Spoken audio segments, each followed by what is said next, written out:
Todo el equipo de salud, incluyendo médicos, personal de enfermería, camillería, personal de limpieza, técnicos radiólogos, psicólogos, nutriólogos, técnicos de imagen, etcétera, los familiares de los pacientes y los pacientes, proveedores, administradores, cualquier persona que vaya a entrar a las instalaciones de un hospital debe de tener en mente la siguiente información.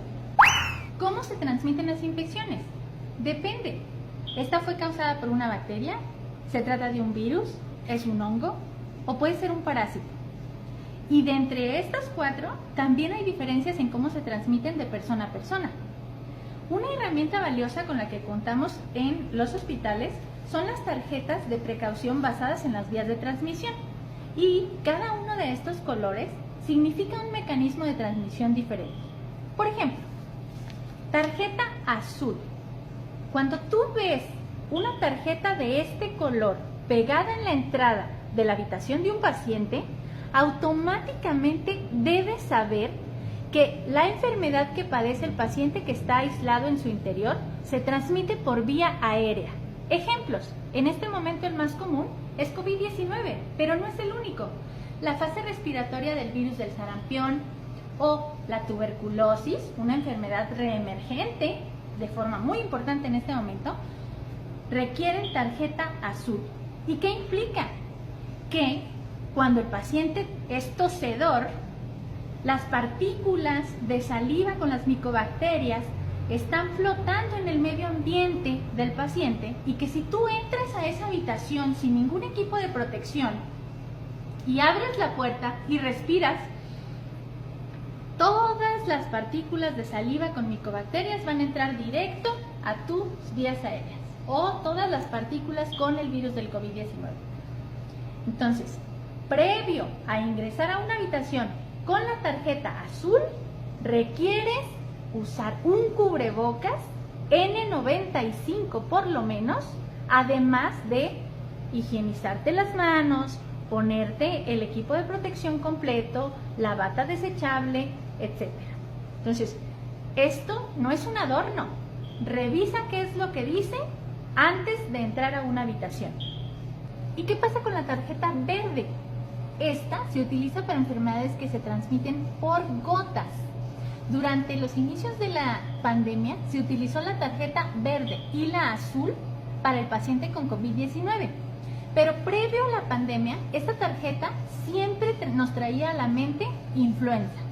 Es decir, el paciente tose, pero las partículas de saliva son lo suficientemente pesadas para que por gravedad caigan y la zona contagiosa está 1 metro alrededor del paciente con influenza. De tal forma que cuando tú entras a esta habitación, no estás respirando directamente las gotas de saliva que están flotando en el aire, porque estas ya cayeron a la cama del paciente, a la mesita que tiene el paciente a un lado, a sus pertenencias, quizás alcanzaron la cortina que pudiera ver, etc.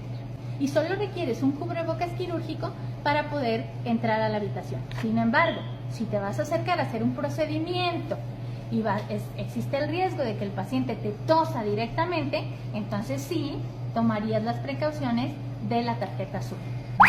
Tarjeta amarilla.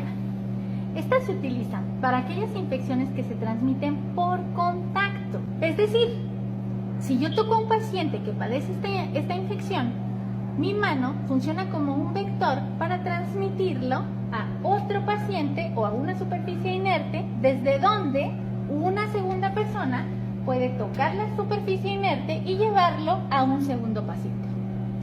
¿Y en qué caso sería muy riesgoso que esto sucediera? Bueno, pues con bacterias que se conocen como multidrogoresistentes. Las más comunes, Pseudomonas aeruginosa, Klebsiella pneumoniae, Acinetobacter baumannii, varias enterobacterias, Estafilococo dorado, entre otras. Tendremos otro video para hablar de las bacterias escape. La escabiasis también es una de las infecciones que es más bien una colonización que requiere tarjeta amarilla, es decir, la presencia de piojos. A veces, los pacientes no son quienes corren el riesgo de infectarnos a nosotros o infectar a otros pacientes. En ocasiones, el paciente es el que se encuentra en alto riesgo de ser infectado incluso por el personal de salud. Para eso tenemos la tarjeta gris. La tarjeta gris es utilizada en pacientes con inmunocompromiso, pacientes en quimioterapia, pacientes con SIDA, que tienen baja la cuenta de linfocitos, que tienen baja la cuenta de neutrófilos y que son incapaces de defenderse incluso de la infección más inofensiva. Entonces, esta tarjeta gris es una señal de alerta, pero para que cuidemos al paciente. ¿De acuerdo? Y finalmente, no debemos olvidar que cualquier paciente que llega a nuestro consultorio o llega a la sala de urgencias, no conocemos su historia de vida, no conocemos sus factores de riesgo, no conocemos a qué ha estado expuesto. Por lo tanto, existe la tarjeta de color rojo que contiene las precauciones estándar que debemos utilizar en todos los pacientes, porque tú no sabes si el paciente a quien estás atendiendo va a salir positivo en la PCR de COVID. Tú no sabes si el paciente al que estás atendiendo es un paciente que trae una diarrea nosocomial por Clostridoides difficile de una previa hospitalización en otra unidad. Como no tienes idea de todas estas cosas, las precauciones estándar aplican incluso entre nosotros como compañeros.